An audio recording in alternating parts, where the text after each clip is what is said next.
ಮಾಧ್ಯಮರಿಗೂ ಎಲ್ಲರಿಗೂ ಅಭಿನಂದನೆ ಸಲ್ಲಿಸ್ತಾ ನಾನು ಇವತ್ತು ದಕ್ಷಿಣ ಕ್ಷೇತ್ರದ ಸಾದಿಕ್ ಪೈಲನ್ ನನ್ನ ಹೆಸರು ಅಭ್ಯರ್ಥಿಯಾಗಿ ನಾನು ನಾಮಿನೇಷನ್ ಪತ್ರವನ್ನು ಸಲ್ಲಿಸಿದ್ದೀನಿ. ನಾನು ರಣರಂಗ ಮೈದಾನದಲ್ಲಿ ಯಾವ ಕಾರಣಕ್ಕೂ ಇರೋದಿಲ್ಲ. ನಾನು ಚುನಾವಣೆಯಲ್ಲಿ ಸ್ವತಃಸಿದ್ಧ ನಾನು ಬಂಡಾಯ ಅಭ್ಯರ್ಥಿಯಾಗಿ ನಾನು ಚುನಾವಣೆಯಲ್ಲಿ ಮಾಡ್ತೇನೆ. ನನಗೆ ಎಲ್ಲ ಆಯಂದ ವರ್ಗದವರು ಅಲ್ಪಸಂಖ್ಯಾತರು ನನಗೆ ಆಶೀರ್ವಾದ ಮಾಡಿದ್ದಾರೆ.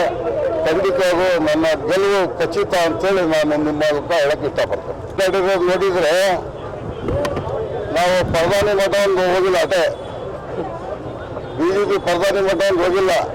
ನಮ್ಮ ಕಾಂಗ್ರೆಸ್ ಎಲ್ಲ ಒತ್ತವರಿ ಜನದ ಹತ್ರ, ಎಲ್ಲ ಜವಾಬ್ದಾರಿ ಜನರ ಹತ್ರ ನಮ್ಮ ಕಷ್ಟ ಕೇಳ್ಕೊಂಡೀವಿ, ಕಷ್ಟ ಹೇಳ್ಕೊಂಡೀವಿ. ಆದ್ರೂ 2 ವರ್ಷ ಕಾಲ ನಮ್ಮನ್ನೆಲ್ಲ ಬಿ ಫಾರಂ ನಮಗೆ ಕೊನೆಯ ಕ್ಷಣಕ್ಕೂ ನಮಗೆ ಸಿಗ್ತಕ್ಕಂತ ನಮಗೆ ಆಶ್ವಾಸನೆ ಕೊಟ್ಟಿದ್ರು. ಆ ನಿಟ್ಟಿನಲ್ಲಿ ನಮಗೆ ಬರ್ಲಿದ ಕಾಲಕ್ಕೆ, ನಮಗೆ ಸಿಲಿದ ಕಾಲಕ್ಕೆ ನಾವೆಲ್ಲ ಬತ್ತೀಗ ಇವತ್ತು ಸೋಮವಾರ ಬಂಡಾಯ ಕಾಂಗ್ರೆಸ್ ಅನ್ನು ನಾವು ಹಾಕಿದ್ದೀವಿ.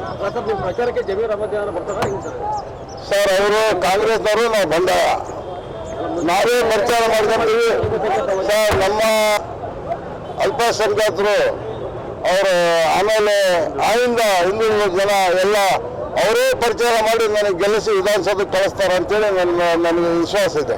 ಸಿದ್ದರಾಮಯ್ಯ ಅವರು DK ಶಿವಕುಮಾರ್ ಅವರು ನಿಮ್ಮ ಜೊತೆ ಮಾತಾಡ್ತೀವಿ ಅಂತ ಹೇಳಿದ್ದಾರೆ. ಸರ್, ಎಲ್ಲ ಸುಳ್ಳು ಮಾತುಕತೆ ನಡೆಯೋದಿಲ್ಲ. ನಾವು ಈಗ ಬಯಲಾಗಿದ್ಮೇಲೆ ನಾವು ಯಾವ ಕಾರಣಕ್ಕೂ ನಾವು ಬಯಲಾಗಿರ್ತೀವಿ. ಅದು ಗೆಲುವು ಸಲುವು ಪರಮಾತ್ಮನ ಮೇಲೆ ಬಿಟ್ಕೊಟ್ಟಿದ್ದು ಜನ ತೀರ್ಪು ಕೊಡ್ತಾರೆ.